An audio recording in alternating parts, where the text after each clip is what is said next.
झारखंड के मुख्यमंत्री हेमंत सोरेन ने आज विधानसभा के विशेष सत्र में विश्वास मत जीत लिया है। उन्हें 45 वोट मिले, जबकि विपक्ष में एक भी वोट नहीं पड़ा।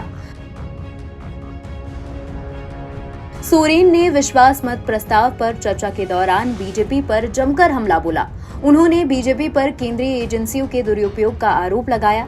हेमंत सोरेन ने कहा कि बीजेपी के पास कोई सोच या एजेंडा नहीं है, उनके पास सिर्फ केंद्रीय एजेंसियां हैं।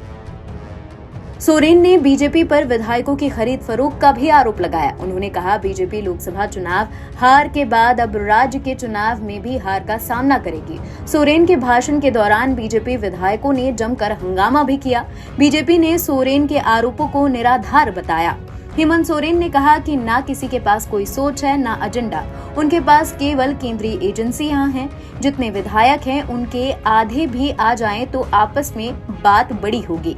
लोकसभा चुनाव में चेहरा दिख गया, अब बचा है राज्यों का चुनाव। इसका षड्यंत्र नहीं चलेगा। उन्होंने कहा कि मैं चंपाई सोरेन का धन्यवाद करूंगा, जिन्होंने निर्भीक होकर सरकार चलाई और सरकार को बचाया। ये लोग खरीद फरोख्त कर रहे हैं, ये लोग यानी बीजेपी।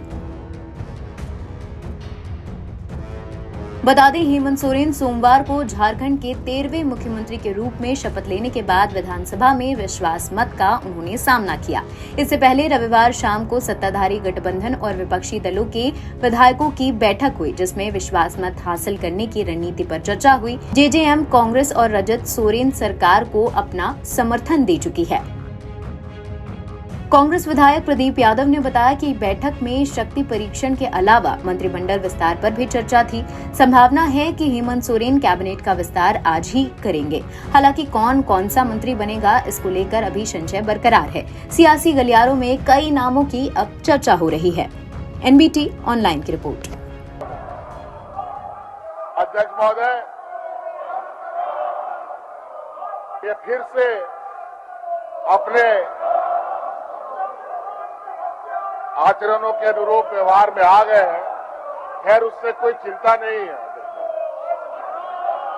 मुझे पता है कि आज इन लोगों के पास कोई राजनीतिक ना इनकी सोच है, ना इनके पास कोई एजेंडा है।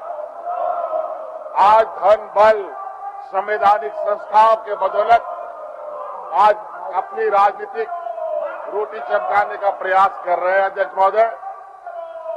इसलिए अध्यक्ष महोदय, मैं बहुत ज्यादा कुछ नहीं कहूंगा और जो प्रक्रिया है उस प्रक्रिया को हम पूर्ण करें। इनको जवाब देने के लिए आप हमारे पास पूरा समय है। भाषण तो आप लोग नहीं सुनिएगा तो चलेगा, मान्य नेता। जितने दिख रहे हैं इनमें से आधे भी आ जाए वापस अध्यक्ष महोदय, ये बहुत बड़ी बात होगी।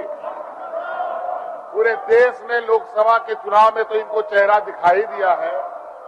अब बचा है राज्यों का चुनाव और बहुत जल्द ये चुनौती और ये राजनीतिक प्रतिस्पर्धा ये सीधा हमारे सरकार महागठबंधन के साथ होगा, जहां एक